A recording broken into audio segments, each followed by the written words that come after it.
Well, it's been 10 weeks with the 2013 Jetta GLI. We've done a lot with the car so far, and in the first video I predicted it would roughly cost $8,000 to bring up the speed. Where we are now is right on track, so I'm going to read over everything that was wrong with it, everything we fixed, and how much it's cost us, and what we're going to do next, and if I feel like all of that was worth it. So, starting with the suspension. The lower control arm and ball joint assembly was $950. The front sway bar and bushings was a little over $700. It has struts and shocks, so front and rear plus alignment was $1,500. The driver's side mirror plus paint was $750. The dealer wanted $1,100, but like I said, I get everything done at Car Life. Now, they're a little pricey for a shop, but they were still considerably cheaper than the dealer, so that tells you how much the dealers are really screwing you over. Overall, on average, it was 20% cheaper to go to Car Life compared to the dealer, and everything was done perfectly. The tires, I got 4 of them, 225/40 R18 Nexans, which are whatever, they're fine, $700 with alignment. The windshield was $200, that's the cheapest windshield in the world. I don't know how that was so cheap, but I'm happy there. The engine and transmission had a couple of surprises. The direct injection service is a little over $300, and they still didn't take out the valves to clean them, which is really the problem with direct injection.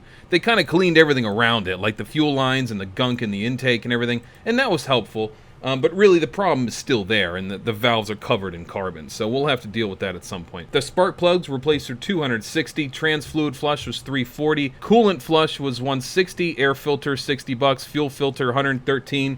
The AC compressor belt, which you need in Arizona, was $200.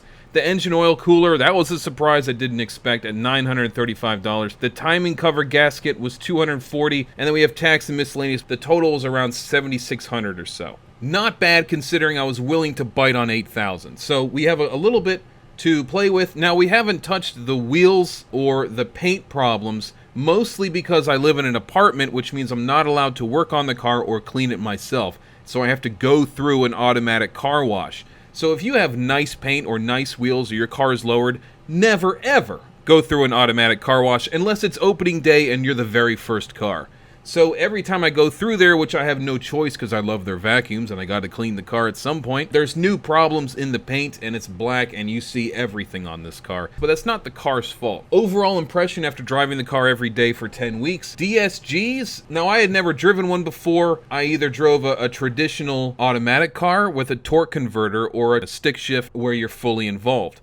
This car is somewhere in between. It's more like a manual transmission with no clutch pedal. The computers handle the shifting for you and it tries to guess what you want to do. So I was driving it around like it was an automatic and going like, what the hell is this? Why is this so jerky and weird? And really you have to let off the brake pedal kind of like you'd let off a clutch, where you ease off a little bit, let the gears engage, and then it goes forward, and there's a slight rumbling. Now, in traffic on the way to work, that's a little frustrating because I'd rather just do it myself if I'm going to go through the herky-jerky motions of a manual. I'd rather just go all the way in and just really enjoy driving the car. But then, once you're up and moving, the DSG is superior to a human shifting, and it is faster than a traditional automatic. So I can see why all new cars, with the exception of like a Miata, are doing this kind of transmission, because it is lightning fast, and once you're moving, it's very quick. The power band is a little strange to me. It's all the power really early, and then it chokes off around 4,000. You have another 2,500 RPMs of basically nothing. It's good for like mid-level power driving around town, but after that it's just gutless. So it shifts very early, even if you're in,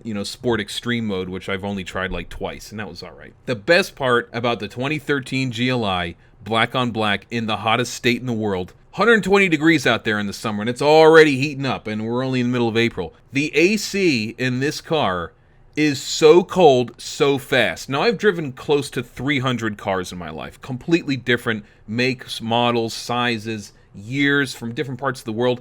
This is the best air conditioning system I've ever experienced. Like, you get in, and if you were parked in the shade, it's ice cold within 5 seconds. So, like, I recorded it just to see how long it actually takes.